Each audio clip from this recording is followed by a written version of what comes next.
Coming up, the story of a very unique rock star. First of all, his mother was Paul McCartney's housekeeper, and he in turn got to walk Paul's dog. He even snuck into his music room. Later, he and his band had 7 songs in the top 40 at one time. Then in 1983, he was voted World's Sexiest Man in the MTV Viewers Poll. His odd image was envied by so many, including the King of Pop. While his music, it dominated the new wave landscape of the 80s. It took him to the top of the charts, and he was the face of early MTV. There were dark times, though. After a maniacal episode in 2003, he was found by police curled up in a ball and sobbing in the basement of a North London cafe. This is the story of a post-punk icon and his breakout solo smash that was confused by some as a critique on righteous living, but it was actually a manifesto about exploitative journalism. It's coming up next on Professor of Rock. Hey music junkies, Professor of Rock, always here to celebrate the greatest artists and the greatest songs of all time. You know, if you remember the lyrics to every other song from the 70s and 80s, but you can't recall why you walked into the room, you're going to dig this channel of musical nostalgia. Make sure that you subscribe below right now and, click the bell so that you find out when our new videos drop or interviews. We also have a Patreon. You're going to want to check that out. You can become an honorary producer, get more content that helps us keep it a daily channel.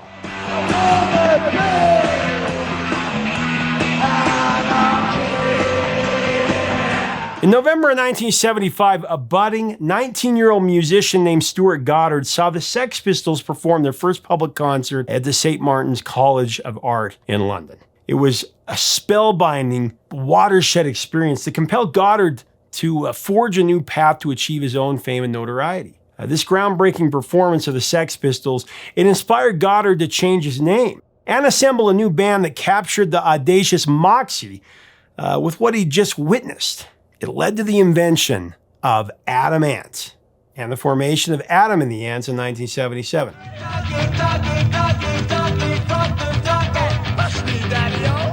Adam Ant was an only child. He grew up in an impoverished area of post-war London. He was raised in an anguishing environment of domestic violence. His parents took out their unhappiness on each other. There were constant arguments between his mother and his father that often escalated to physical altercations, something that no child should have to endure or be a part of. But you know what? There were some cool formative moments as well, particularly around his mother, Betty Kathleen Smith. For a time, Betty was a housekeeper for the great Paul McCartney. How crazy is that?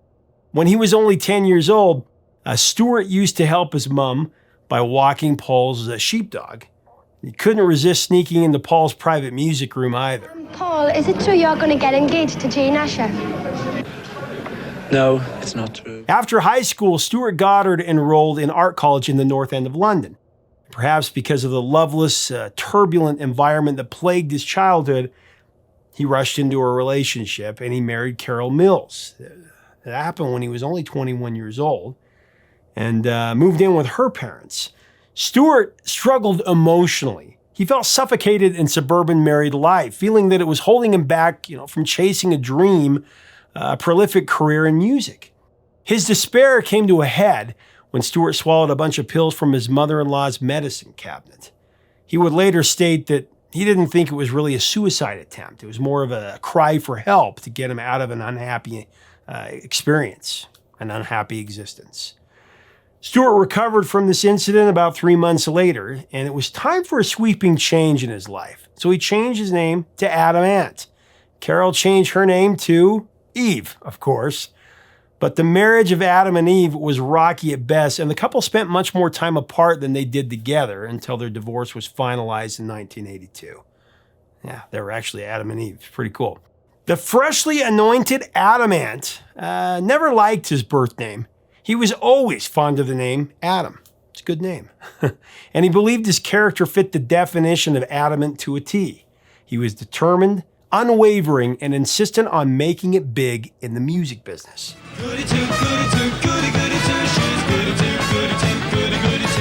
Adam and the Ants hit the European music scene like a sonic boom.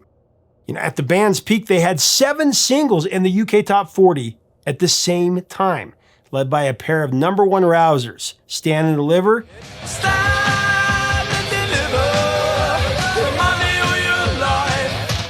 and Prince Charming.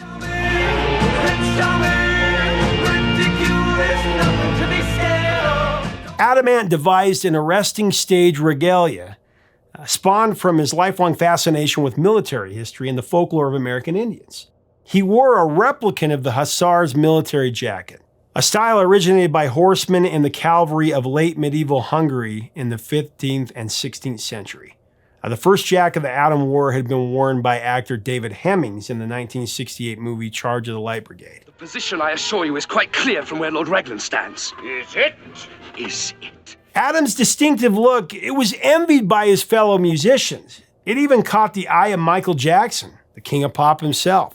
MJ, he actually once called Adam at the crack of dawn to find out where he got his jacket. Adam thought it was one of his friends, playing a prank. So he hung up on Michael Jackson actually several times.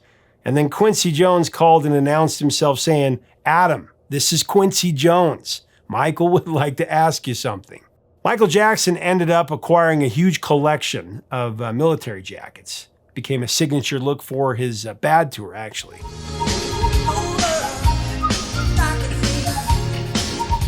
Adam also put on black makeup on his eyelashes and eyebrows, and a definitive stripe of white war paint across his face under both eyes. The stripe was Adam's way of honoring American Indian tribes. We are family. As a child, Adam spent countless hours reading stories about indigenous Americans. On his first tour of the U.S. with Adam and the Ants, Adam met with a group of American Indian chiefs who were both curious and also concerned about why he wore the white war paint, the stripe across his face. Adam shared that the stripe was a symbol of understanding and respect to honor the Indian culture. The chiefs were actually satisfied with his answer, and they gave Adam Ant their blessing to continue to use the war paint.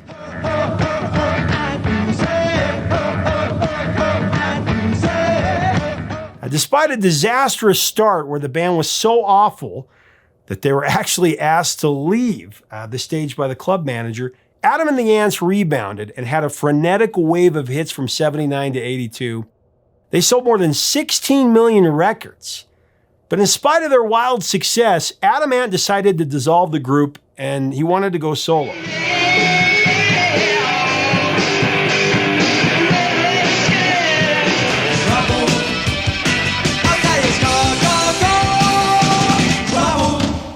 Adam and the Ants, that was always his band to impose whatever rules he wanted.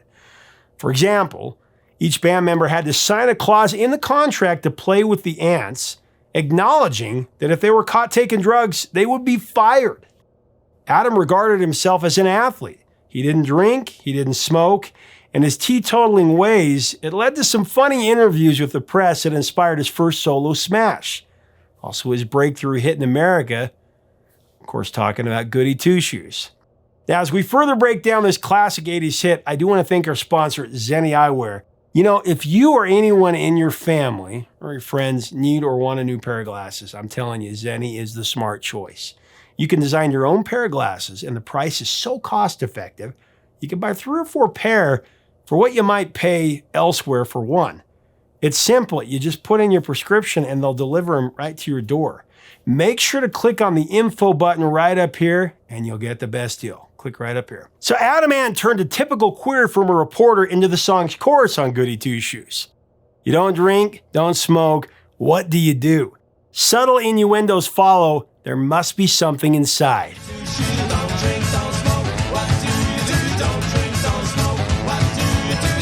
Goody Two Shoes was written about the constant intrusion by the press. Reporters were always asking him about his personal life, which made juicy fodder for the gossip mags. Adam Ant liked the attention for his stage antics and his music, but he preferred that his personal life be very private. The makeup he wore hid what was going on inside the performer, something that the media tried to pry open whenever they had the opportunity. Put on a little makeup, make sure they get you good side, if the words... The lyrics for Goody Two Shoes, pretty straightforward. It's a rebuttal manifesto to the tabloids for sure, but the meaning of the fourth verse, that's a bit curious. When they saw you kneeling, crying words that you mean, opening their eyeballs, pretending that you're Al Green, Al Green. Opening the eyeballs, pretending that you're Al Green, Al Green. When the song came out, it was actually speculated by the probing press that verse was about Kevin Rowland, the frontman for Dexy's Midnight Runners. Rumor had it that Adam Ant was at one point vying for a spot in a band fronted by Rowland, but Rowland would not agree to, the stringent no drugs policy that Adam demanded before he would join. When Adam saw Dexy's Midnight Runners for the first time, he found Kevin's onstage performance very moving, praising his earnest soulfulness and comparing it to doing an Al Green impersonation.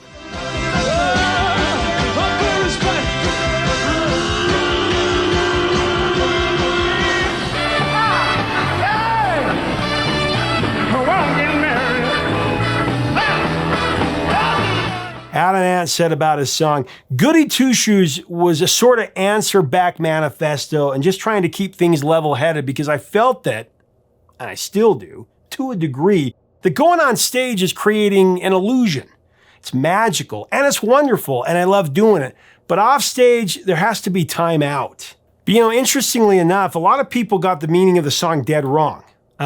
Growing up, I distinctly remember hearing a conversation between these two high and mighty women that went to my church. They were complaining about rock music, and this was just one of a few songs that was part of that judgment, part of that discussion. One lady said something to the effect of, well, then there's that satanic Adam Ant, whose evil song, it's criticizing righteous people like you and me just because we don't drink alcohol or smoke.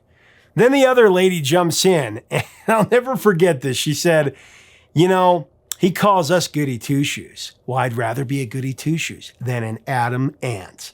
I mean, have you seen the way he dresses? He's the devil. For a while, I actually thought the song was about this too, until I listened to the lyrics and I realized that he was actually talking about his own clean living. I thought it was just the ravings of some self-righteous church ladies, but then later I found out that a lot of people misunderstood the meaning of the song. A lot of friends thought that as well, that it was about that.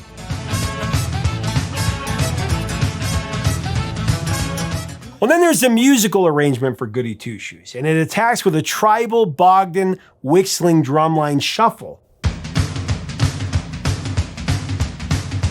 followed by a jangly guitar riff by the song's co-writer, Ivor Novello Award winner Marco Perroni.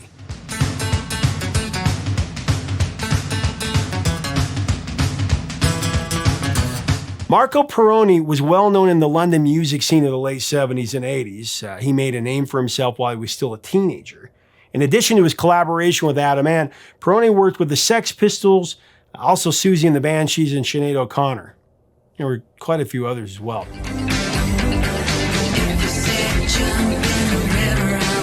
Adam chose to add a brass section to Goody Two Shoes, which was a chic move, but it was also a risky one.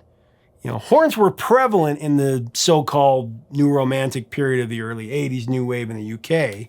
Bands like Dexy's Midnight Runners, Culture Club, Teardrop Explodes, and Haircut 100 that were at the forefront of this movement. But Adam Ant wanted to maintain a rebellious image. That same image that he had with Adam and the Ants. And Adam heard the addition of brass to his solo material to be an unusual contrast to heavier rock or post-punk sounds of that era. The pixelated horn section on Goody Two Shoes, it gave the track a dynamic, modern swing to the arrangement, deftly executed by studio veteran Martin Drover on trumpet and flugelhorn.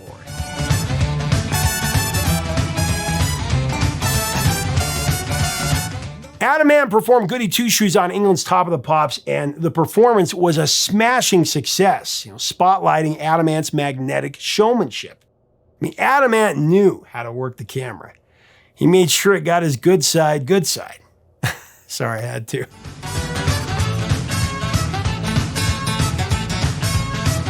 Goody Two Shoes, it became the third #1 single atop the British singles chart for Adam Ant. That happened in '82. And it was a track that made him an '80s icon in the United States. The track rose to number 12 on the Billboard Hot 100, much bigger than its chart position, though. The music video, it was in power rotation on MTV. He was really the face of early MTV. 2 weeks and you're an all-time legend. I think the games have gone much too far. A year later, Adam Ant was named the world's sexiest man in the 1983 MTV Viewers Poll. His allure as a performer was officially global at that point. Adam followed Goody Two Shoes with another top 10 British single, Friend or Foe, then the dark classic Desperate But Not Serious. Not serious. Then came the album Strip, featuring the number 5 smash Apollo 9, and of course the MTV staple Strip. That proved a little too risque for radio. It stalled at number 41 in the UK and number 42 on the Billboard Hot 100.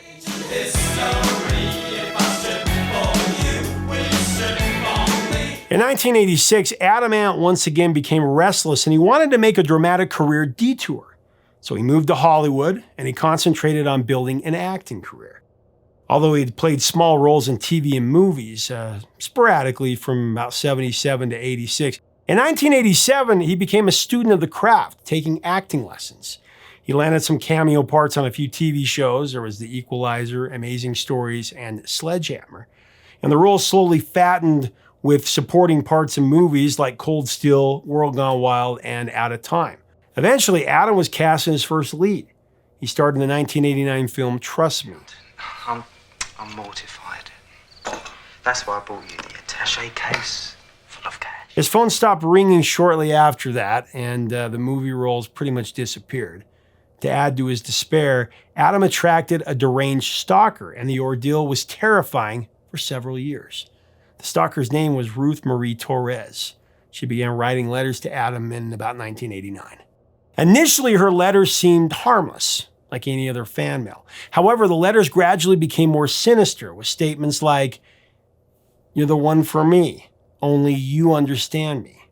Then items started to disappear from Adam's house. Torres poisoned his fish pond, tried to kill his dogs. She started to appear in the street outside his house naked, shouting obscenities. She said she was going to marry him and then neuter him. Yeah. If Adam had a female guest at his place, Torres would follow the woman home. Actually, one night in August of '94, Adam arrived home, petted the dogs, and made a cup of tea. The house was completely dark. When he turned and looked across the kitchen, he saw a cake on the table, and with it, a voodoo doll. It was pinned with a note that threatened his life if she caught him with another woman. LA police arrested Torres and sent her to jail. She was released on medication as well as a restraining order. So Adam returned to his music in 1990 with A Room at the Top, a comeback that climbed to number 13 in the UK. And that was actually his second highest charting single in the US. It moved to number 17 on the Billboard Hot 100 and number 3 on the dance chart.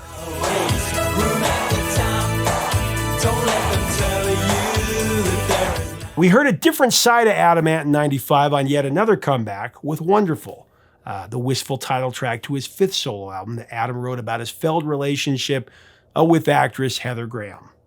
It would be Adam's last entry into the top 40 in any country, reaching number 39 on the Billboard Hot 100. But it's pretty cool that he had a comeback in the 90s there. It also went to number 32 in the UK and number 9 in Canada. I miss you. Yes, I do. I said, In 97, Adam remarried, but those nuptials only lasted 4 years. It was about that time in 2001 that Adam's battle with depression, it got out of control. He had a series of breakdowns that required medical attention, but it was the rumpus in 2003 that was the most infamous. While suffering a hypomanic episode, Adam threw stones at his neighbor's home, breaking windows and yelling profanities. Then he marched to the nearby Curly Dog Cafe, where bewildered patrons inside the restaurant watched the one-time world's sexiest man remove his pants and threaten patrons that were drinking at the bar. He proceeded to go down to the basement of the cafe, saying he just wanted to go to sleep. Adam refused to leave the premises when Bobbies arrived, so they stormed the cafe and found him half naked, curled in the fetal position, sobbing in this unoccupied basement. One of Adam's friends convinced him to leave peacefully, and he was arrested on several counts, including criminal damage to a residential property. Adam was subsequently diagnosed with severe bipolar disorder. And fortunately, he has a good handle on his illness, and he's managed it very well. In 2013, Adam recorded his 6th solo album that included his last single, Cool Zombie.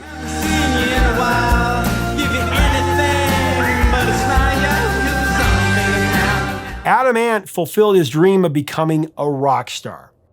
He approached his craft with calculated precision, creating the band that he envisioned and an image that captivated a generation. Then he reinvented himself as a solo artist, then as a TV and film actor. His career has spanned over 45 years. Along his journey, Adam Ant survived a frightening childhood. He battled a debilitating mental illness and found the room at the top. In fact, he's still doing it today, playing headline dates and festivals around the world.